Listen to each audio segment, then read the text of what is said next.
Muy buenas tardes.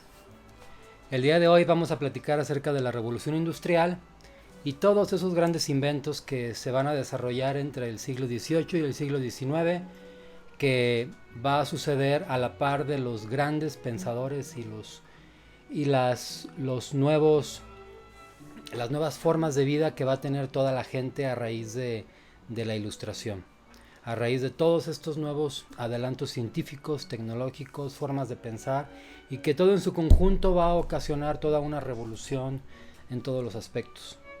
Hablando de la revolución industrial, primeramente tendríamos que hablar de cuáles son los hechos históricos que van a marcar el inicio de una revolución industrial, es decir, qué había antes, qué había después. Bueno, para, para marcar el inicio de la revolución industrial tenemos que pensar en cuál va a ser el invento que va a causar mayor revolución en las formas de producir, en todo lo que es este nuevo mundo industrial. Y precisamente hablamos de la máquina de vapor, el cual va a ser uno de los inventos que van a marcar pues, el inicio de una nueva época, que es la época de la industrialización. Vamos a ver una presentación. Bien, esta presentación, como todas las demás, ya saben que la pueden ustedes encontrar en las carpetas compartidas, en la carpeta compartida de OneDrive, que, bueno, el enlace ya lo tienen ustedes. Y también se los he dejado en la página de Facebook. Sobre estos videos que estoy presentando también los van a poder ustedes encontrar en Facebook, o directamente en sus chats de WhatsApp. Por ahí también se van a estar compartiendo. Bien, veamos esta presentación, los grandes inventos del mundo contemporáneo. Antes de entrar directamente con estos inventos que, como ya mencioné, inician con la máquina de vapor, veamos así brevemente cuáles son los inventos del mundo antiguo. Los más importantes, sin duda alguna, es la invención de la rueda y la invención de la escritura, que van a dar lugar a muchos otros inventos a lo largo de la historia. Otro de los inventos también muy característicos que logró cambiar muchísimo la mentalidad de las personas, no solamente la forma de hacer las cosas, es el telescopio y el microscopio, los cuales nos van a permitir pues enterarnos de qué hay más allá de lo que podemos ver. En el caso, por ejemplo, de la imprenta, se entiende por lógica que antes de que esta fuera descubierta era necesario que primeramente se descubriera la escritura, lo mismo que con los carruajes, que primeramente requirió pues la invención de la rueda. Para hacer una distinción en el tiempo de las diferentes revoluciones industriales que ha habido, bueno, pues simplemente hay que situarnos en cuál es la principal fuente o el principal invento que va a marcar cada una de estas etapas. En el caso de la primera etapa, bueno, pues va a ser un periodo en el cual se va a distinguir sobre todo por la máquina de vapor. La máquina de vapor cambió la forma de vida pues prácticamente en todo. Empezando porque hizo la industria de una forma más rápida, se automatizaron muchos trabajos. En otros aspectos llegaron, por ejemplo, los barcos de vapor y todas estas cuestiones, incluso el automóvil de vapor llegó. Y todo esto pues mejoró la calidad de vida de las personas. De la segunda revolución industrial, que aproximadamente empezaría en 1860, 1870, aquí ya nos estamos refiriendo a todos los inventos que tienen relación con la electricidad, que ya había sido empleada muchos años antes, desde 1800 por Alejandro Volta, pero que no va a tener una aplicación práctica hasta que lleguen inventores del nivel de Thomas Alva Edison, el cual va a elaborar muchos de los aparatos que hoy en día seguimos utilizando, y todos basados en la electricidad, como el fonógrafo, el kinestoscopio o incluso el micrófono, que gracias a él hoy ustedes me pueden estar escuchando. En base a relacionado con la tercera revolución industrial, pues es todo lo que tiene que ver con la tecnología, básicamente con la informática, con la llegada de todos estos sistemas automatizados, en base a la computadora, pues es una característica para ubicarnos en la tercera revolución industrial. Las tecnologías de información, obviamente el internet pertenece a esta tercera revolución industrial. Y por último, la cuarta revolución industrial, que es en la que estamos ahora, pues ya es una etapa en la cual se cuenta con la ayuda, se podría decir, con la ayuda de los robots. Es decir, estamos en la era robótica, en la cual pues volvemos a contar con todo lo anterior, pero en una mayor proporción de automatización. Y aquí ya estamos hablando de una digitalización. Todo va a ser virtual, como ahora lo estamos viendo, y pues es el paso a una nueva forma de vida. Conceptos como la nube, todo lo cibernético es parte de esta cuarta revolución industrial. Pero bueno, hablemos de la primera revolución y de la segunda, que es en la que estamos ubicados históricamente, hablando del siglo XVIII y XIX. Algunos de los inventos más característicos pues es la invención del automóvil, el teléfono, la bombilla eléctrica, la máquina de vapor, que bueno, juntos con otros, vuelvo a repetir, va a hacer la vida de las personas pues más fácil. Esa es la finalidad de la revolución industrial, cambiar la vida de las personas y hacerla y mejorarla en todos los aspectos. Quiero comentar rápidamente que anteriormente, cuando alguien tenía una patente, tenías que registrarla primeramente en un instituto llamado The Royal Society of Arts, que era un instituto inglés en el cual se aprobaban las patentes. Y si te llegaban a aprobar una patente, esto pues significaba que tú podías explotar tu producto, es decir, el único que lo podía vender eras tú durante 25 años, que es el tiempo pues promedio en muchos de los países, incluso en la actualidad. Entonces, cuando alguien llegaba con un producto y se lo patentaban, él era el único que lo podía vender, como en el caso del primer automóvil, ¿no? Posteriormente, bueno, vámonos ahora sí con el invento más importante. Cuando llega la máquina de vapor, chicos, que curiosamente cuando buscamos en internet información de quién inventó la máquina de vapor, siempre nos sale James Watt. Y eso no quiere decir que él no la haya inventado. Yo creo que más bien la palabra correcta sería que él la mejoró, porque ya existía una. Él le añadió algunas cosas que mejoraron la eficiencia de una que ya existía cerca de 60 años antes que él, que era la de Thomas Newcomen. Era una máquina muy chiquita que casi siempre se utilizaba más que nada para sacar y meter agua de las minas. Entonces, como era un motor muy chiquito, pues realmente se vendió poco este aparato. No va a ser hasta que llegue James Watt, cuando mejora la máquina de vapor de Newcomen, y pues ya va a ser utilizada tanto en los ferrocarriles como en los barcos, puesto que ya la potencia es mucho más grande y pues muchos menos accidentes que la que tenía la de Newcomen. Un dato curioso es que cuando Watt quería vender sus máquinas de vapor, pues él trató de buscar una medida equivalente para que los mineros se las compraran. Por ejemplo, cuando iba con los mineros, pues le decían que más o menos para cuántos caballos le aguantaba, porque resulta que antes de existir la máquina de vapor, los caballos eran utilizados para sacar el agua de las minas. Entonces cuando llegaba Watt con sus máquinas, les decía: mira, esta máquina te funciona como para 3 caballos. Entonces era de 3 caballos de potencia, ¿no? Y bueno, hoy en día se sigue utilizando esta medida. Incluso en los vehículos se habla ya de muchísimos más caballos de potencia. Incluso hasta 500 caballos pudieran llegar a tener los vehículos hoy en día. Imagínate nada más 500 caballos jalando una carretilla de agua. Pues esto es lo que hacen hoy los vehículos. Posteriormente de la invención de la máquina de vapor, pues hubo necesario idear en qué utilizarla. En el caso de las telecomunicaciones y los transportes, pues Robert Fulton fue pionero, fue de los primeros que puso estas máquinas a bordo de los barcos para que fueran más rápido. Le compraba las máquinas a Watt y se las instalaban en los barcos. Y bueno, los primeros barcos que se vendieron fueron a los Estados Unidos como los primeros barcos de guerra. Cuentan las historias que cuando la gente veía pasar los barcos y saliendo el humo de ellos, pues creían que era incluso como un dragón, ¿no?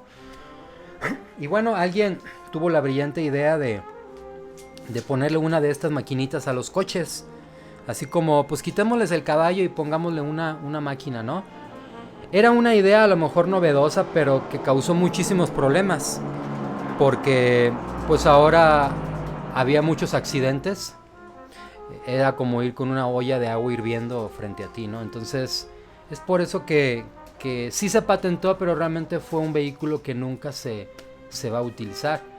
Posteriormente, cuando llegan otras formas de energía como el gas o el mismo petróleo, pues ya es cuando se empiezan a fabricar los primeros motores de combustión interna. El primero de ellos data de 1860 y el inventor es Etienne Lenoir, que bueno, es el primer motor que se conoce para ser utilizado ya en vehículos pequeños, en este caso los automóviles, que sería el siguiente invento. Digo, ya teníamos la rueda, ya teníamos el motor, ya había un carruaje, entonces ya nada más era cosa de unir esos tres elementos y crear un automóvil, ¿no? Y bueno, el primero que se le ocurre esta brillante idea es a Carl Benz, que es el creador del primer vehículo que se conoce en la historia. Era un vehículo de tres llantas. Déjenles cuento un poquito esta historia rápidamente. Resulta que cuando se casó Carl Benz, antes de que se casara, pues tenía todo lo que requería para hacer un invento. Tenía la inteligencia, tenía los planos, tenía las ideas, pero le faltaba algo que era de lo más importante, que es el dinero. Entonces se casó con esta mujer que era una millonaria de Alemania, y cuenta la historia que el dinero de ella fue el que realmente sirvió para hacer los proyectos realidad de Benz. Porque las leyes de aquellos años establecían que cuando tú, mujer, te casabas, tu fortuna o los bienes que tuvieran pasaban ahora a ser administrados por tu marido, ¿no? Una idea completamente pues machista, pero pues que era utilizada en aquellos años. Carl Benz puede llevar a cabo sus proyectos, y cuando lo termina de fabricar y lo patenta en 1886, pues resulta que no se vende el vehículo, porque pues la gente pues tiene una mala experiencia del vehículo anterior, piensa que van a tener pues accidentes y todas estas cuestiones que puede dar más problemas que beneficios. Entonces esta Berta se va a hacer el primer viaje en automóvil sin el permiso de su marido, es decir, lo desobedece, y se va a recorrer 200 kilómetros de distancia con la única finalidad de demostrarle al mundo que el vehículo que ha fabricado su marido realmente puede ser utilizado para recorrer distancias largas y sin accidentes, ¿no? Dicen que le pasaron muchas cosas en ese viaje, que se le descompuso el carro, que incluso tuvo que agarrar su pinza para detener unos cables y que en pendientes ya no subía. Pero el chiste es que llegó a su destino, y fue tanta la fama de este vehículo que se empezó a vender como pan caliente, ¿no? Entonces, bueno, las mujeres aquí también son pioneras en este aspecto. Ya años más tarde van a llegar otras personalidades como Henry Ford con la cuestión de los vehículos de 4 ruedas, o los llamados cuatriciclos. Y posteriormente iniciará la producción en serie de los vehículos como lo conocemos ya hoy en día, con todas las características de un capitalismo. Siguiendo con el tema del automóvil, y como dato curioso, déjenme les cuento que unos años más tarde había una mujer que se llamaba June McCarroll, que era enfermera. Cuenta la historia que cada que ella salía de su trabajo y se dirigía rumbo a su casa manejando, ella se percataba que había muchos accidentes en la carretera porque no había una línea divisoria, no había carriles. Entonces esta mujer pues fue con el alcalde y les vendió la idea. No se la quisieron comprar. Pensaron que era una idea muy tonta y que la gente podría incluso llegar a tener mayores accidentes con esas líneas. Total que como nadie le hizo caso, ella fue y la pintó sola. Pintó una línea que iba desde su trabajo hasta su casa, y a raíz de eso pues los accidentes se redujeron pues muchísimo, ¿no? Y su idea pues recorrió el mundo entero, y fíjense, curiosamente es uno de los inventos que no ha evolucionado en nada. O sea, la idea sigue siendo sencilla, como lo era en un entonces. Otro de los inventos que van a dar pie al teléfono va a ser la creación del telégrafo, que para que funcionara el telégrafo también tenía que existir ya la utilidad de la luz eléctrica, ¿no? Entonces, en cuestiones de cronología, primero estaría la electricidad y posteriormente el telégrafo. Contando un poquito de este instrumento, déjenme les cuento que al igual que los otros inventos, no tenía mucha utilidad ya que le faltaba algo, un código precisamente. El telégrafo es un aparato que funciona a base de pulsos eléctricos, y lo que hace es transmitir ese pulso de un lugar a otro mediante un cable. Es un aparato muy sencillo, pero que si no tienes el código de nada te sirve. Entonces, unos años más tarde llega este genio Samuel Morse y va a idear un código para que pueda ser utilizado con esa máquina que ya habían creado anteriormente. Entonces, pues aquí cada que se vendía un un telégrafo, pues tenían que pagarle las regalías a Samuel Morse por utilizar su código, ¿no? Entonces, bueno, es parte de... ¿Qué podemos hablar de la luz eléctrica? Bueno, la luz eléctrica como tal no fue inventada por nadie, porque ya existía, más bien fue descubierta. Y sobre todo lo que fue descubierto fue la manera de cómo almacenarla en lugares pequeños. En este caso lo que vemos aquí es la primer pila eléctrica que existió, que chequen, data del año 1800. Casi 80 años de Thomas Alva Edison y la bombilla eléctrica. Entonces, antes de que se inventara esta bombilla y antes de que se inventaran tantos aparatos eléctricos como el fonógrafo, kinestoscopio, teléfono o incluso el telégrafo, se tuvo que haber inventado esta pila que tenemos aquí, que fue la que permitió realizar todas esas pruebas a esos aparatos, ¿no? Por eso la palabra voltaje hoy en día se sigue utilizando en honor pues a este gran inventor de la pila eléctrica en el año de 1800. Bueno, déjenme les cuento que aproximadamente 50 años antes de la invención de la pila ya habían inventado una botella que tenía como finalidad almacenar la energía en este espacio pequeño, ¿no? Que fue conocida como la botella de Leyden. Y bueno, todos ellos fueron antecedentes para que años después llegaran estos tres genios y desarrollaran los inventos más grandes que ha tenido la humanidad en el campo de la electrónica. Me refiero a aparatos como el kinestoscopio, que es un precedente al cinematógrafo, o el fonógrafo, que es un antecedente a los grabadores multipistas de los estudios de grabación, o por ejemplo obviamente a la bombilla eléctrica, que ha pasado por infinidad de mejoras y que al día de hoy tenemos focos inteligentes, o por ejemplo la cuestión de la tecnología inalámbrica, que también fue creada en este periodo. ¿A cuáles tres científicos me refiero? Bueno, pues me refiero a Tomás Alva Edison, norteamericano, me refiero a Nicolás Tesla, que era ruso norteamericano, y a Guillermo Marconi, que era italiano. Los tres van a ser los creadores de los más grandes inventos de la electrónica, pero también son famosos por robar patentes. ¿Quién le robó a quién? Yo creo que entre todos se robaban, pero sin lugar a dudas el más afectado de todos fue Tesla. Por ahí se cuenta que fue uno de los científicos, o es el científico más robado de todos. Muchos de los patentes que registró tanto Tomás Alva Edison como Marconi, él alega que eran ideas suyas. Me refiero, por ejemplo, al radiotransmisor, que no se lo reconocieron a él, y sobre todo la bombilla eléctrica. Entonces, ¿qué inventó Nicolás Tesla? ¿Y por qué es famoso? Bueno, Nicolás Tesla tiene cerca de 300 patentes y en mi investigación, pues la más importante de ellas es la red inalámbrica. La primera red inalámbrica y que da origen a lo que hoy conocemos como el Wi-Fi, y que gracias a él hoy tenemos estas reuniones, pues fue inventado por Tesla desde 1900. Fíjense nada más cuántos años antes de que se inventara el internet ya estaba listo el Wi-Fi, cerca de 60 años. Entonces pues es increíble. Marconi, el italiano, a él se le reconoce haber patentado el primer radiotransmisor y por ende la primera transmisión de radio en 1879. Y bueno, el tercero de estos grandes científicos es sin duda Tomás Alva Edison. Es el científico más grande de este siglo XVIII. Y bueno, es un científico que es el que tiene más patentes registradas. Tiene cerca de 1300 patentes. Y inventaba de todas cosas, pero sus inventos más característicos ya los he estado mencionando. Los que ven aquí, el cinematógrafo, el fonógrafo, el micrófono, que fue una mejora para los teléfonos, porque los micrófonos que vendía Tomás Alva Edison eran micrófonos de carbono, entonces mejoraban muchísimo las telecomunicaciones. Y obviamente el invento más importante, que es la bombilla eléctrica, y que él mismo reconoció que no fue el que la inventó. Realmente Tomás Alva Edison se basó en trabajos de aproximadamente 22 científicos que ya habían desarrollado bombillas eléctricas, pero ineficientes. Realmente la primera que pudo durar encendida por más horas y por más tiempo, al final de cuentas fue la de Tomás Alva Edison, y por ello pudo patentarla y pues vender su idea pues a todo el mundo. Y ya por último, uno de esos inventos que hoy en día pues ha evolucionado, yo creo que más que todos, es la telefonía.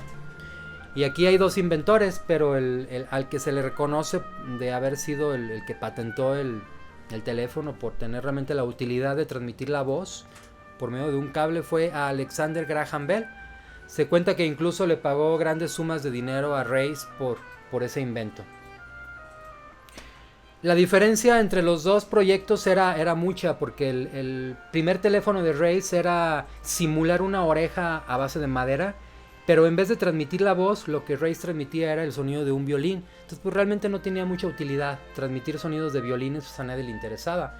En cambio el que ofrece Graham Bell ya es un aparato que podías acomodar en tu oreja de una manera más cómoda para transmitir sonidos emitidos con tu boca. Y esto pues obviamente fue una idea que se vendió mucho mejor y es lo que le va a dar la fama a Graham Bell. Ya por último, ¿qué es lo que hace posible todos estos grandes inventos? ¿Es obra de la casualidad o es realmente obra de las mentes brillantes que ha tenido la humanidad? En conclusión, yo creo que es parte de los dos, ¿eh?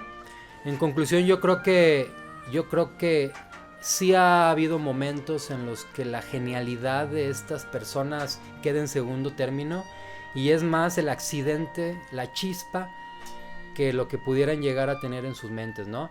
Igual también hay muchos avances científicos que son a base de muchos años de investigaciones y que incluso se siguen desarrollando y mejorando conforme pasa pues el tiempo.